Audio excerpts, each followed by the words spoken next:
ሰላም ጤና ይስጥልን እንዴት ናችሁ? ዛሬ የተፈተሸ ህይወት ለተሳካ ኑሮ በሚል መሪህ አንድ ወሳኝ የሆነ ነገር ይዤ መጥቻለሁ። ህይወታችን ሁለት አይነት ምዕራፎች ውስጥ አራት መሰረታዊ ነጥቦችን ይዛ እየተንቀሳቀሰች ትገኛለች። አንደኛው በውስጣዊ ማንነታችን ጥንካሬ የሚባልና ድክመት የሚባል መሰረታዊ ኃይሎች አሉ። ከውጭ በኩል ደግሞ እድል የሚባልና ስጋት የሚባል ሁለት መሰረታዊ ኃይሎች አሉ። እነዚህ ነገሮች እኛ በአግባቡ ከተጠቀምናቸው ወደ ስኬት ማማ የሚያወጡ፣ በአግባቡ ሳንረዳ ቀርተን ካልተጠቀምንባቸው ግን ወደ ዝቅታ ስፍራ የሚያወርዱ አቅሞች ናቸው። ስለዚህ አንድ ሰው ጠንካራ ነው ሲባል በያዘው እውቀቱ በያዘው ችሎታውና በተሰጠው ተሰጥኦ መነሻ ተደርጎ ጥንካሬው ይወራለታል። አንድ ሰው ደግሞ ደካማ ነው ሲባል በእነዚህ ጉድለቶች ደግሞ ይሄ ሰው ደካማ ሁኔታ አለው ይባላል። ስለዚህ በውስጥ ያለን ድክመትን በማስወገድ ጠንካራ በመሆን በውጭ ያሉ ምቹ ሁኔታዎችና እድሎችን በአግባቡ መጠቀም ስጋቶችን ማስወገድ ይቻላል። ስለዚህ አንድ ሰው በውስጡ ደካማ ሆኖ በውጭም ስጋት የታጠረ ከሆነ ይሄ ሰው አደጋ ውስጥ አለ ማለት ነው። አንድ ሰው ደግሞ በውስጡ ጥንካሬው ከፍ ብሎ በውጭ ያለውን ምቹ ሁኔታን በአግባቡ ለይቶ መጠቀም ከቻለ ስጋቶቹና ከውስጥ ያለው ድክመቶቹ በቀላሉ በነው ይጠፋሉ ማለት ነው። ህይወት በዚህ መንገድ ሲሄድ የምናገኛቸው መሰረታዊ ጥቅሞች አሉ። አንደኛው መሰረታዊ ጥቅም ራሳችን በውል መረዳትና ማወቅ እንችላለን፣ በዛው እናድጋለን። ራሳችን በውል አወቅንና አደግን ማለት መሰረታዊ ነገሩ አንዱ ጥንካሬያችንን ከፍ ማድረግ ላይ መሰረት ይጥላል። ሁለተኛው በውስጣችን ያለውን ጉድለት በፍጥነት ማረም ጋር ይያያዛል። ሶስተኛው ከህይወታችን ውጭ በኩል በሌሎች ቁጥጥር ስር ያለውን ምቹ ሁኔታንና እድሎችን በአግባቡ ለቅሞ መጠቀም ላይ መሰረት ይጥላል።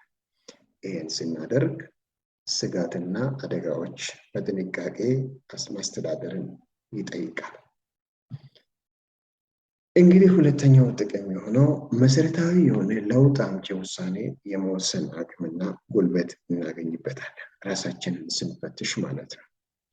ይሄን ለማድረግ መጀመሪያ የተጠናና የታወቀ የህይወት መሪህና ዓላማ ወይም ደግሞ ግብ ሊጣል ይገባል።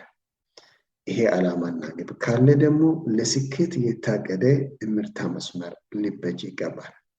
ይሄን ካደረግን ዕለት ዕለት ግለሰባዊ ደረጃ ራሳችንን የማሳደግ አቅም አግኝተናል ማለት ነው። በሶስተኛ ደረጃ ራሳችን በውል እስካወቅንና መሰረታዊ የሆነ ለውጥና ረብ ያለው ውሳኔ መወሰን እስከቻለን ድረስ ፍሬያማና ውጤታማ የሆነ ህይወት መምራት እንጀምራለን። ስለዚህ ይህን ህይወት ለመምራት ውስጣዊ ጥንካሬ ወሳኝነት አለው። ውስጣዊ ጥንካሬ የውጫዊ ምቹ ሁኔታዎችን በአግባቡ እንድንጠቀም አቅም ይሆናል።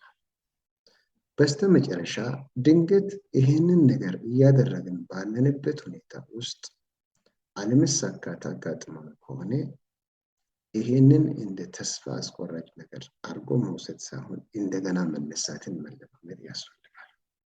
ምንጊዜም ስኬትን ቢሆን የመጨረሻው አይደለም፣ ውድቀትን ቢሆን የመጨረሻ መቀበሪያችን አይደለም። ስለዚህ አንደኛ ያጋጠሙ ተግዳሮቶችን በአግባቡ አውቆ መመከት ይጠይቃል። ከሂደቱ ጋር ተያይዞ የመጡ የተለያዩ ለውጦችን መለማመድ ያስፈልጋል። ይህን ስናደርግ በውስጣችን በራስ የመተማመን አቅም ማጎልበት እንችላለን። ይህን ሁሉ ስራ ስንሰራ ግን አንድ መረሳት የሌለብን መሰረታዊ ጉዳይ ምንድን ነው? ሰው የመሆናችንን መሰረታዊ መርሆን መከተል ያስፈልጋል። አንደኛ ምንጊዜም ጥንካሬን ብርታትን ማዳበር መለማመድ። ሁለተኛ የፈጣሪን ወይም ደግሞ የእግዚአብሔርን ትእዛዝ በውል አውቆ መታዘዝና መገዛት። ሶስተኛ ፊትን መሰረት ያደረገ አመራር ስርዓትን መከተል።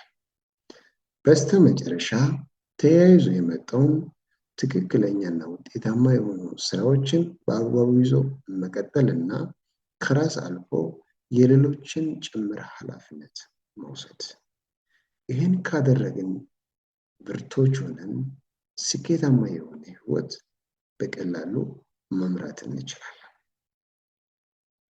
ከተመቻችሁ ላይክ፣ ሼር፣ ሰብስክራይብ አድርጉ።